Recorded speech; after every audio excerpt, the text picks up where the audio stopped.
Nagmura na ang presyo ng lokal na bigas at itlog sa ilang palengke sa Metro Manila. Ikinatuwa naman ito ng ilang nagtitinda. May balitang pambansa si Vel Custodio ng PTV. Bumaba ang presyo ng mga local rice sa mga palengke. Yung trend po nung prices sa sa supplier po pababa po ngayon. Yung lalo na po sa local rice kasi dahil po ata nagpapaubos sila ng stocks nila na mga luma po.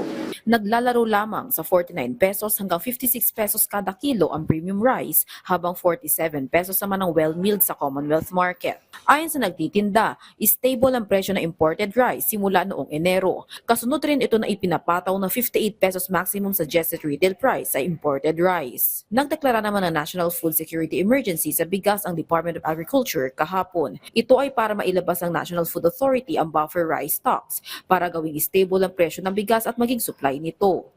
Maaaring bilhin ng NFA rice sa mga kadiwa centers, local government offices at iba pang government agencies.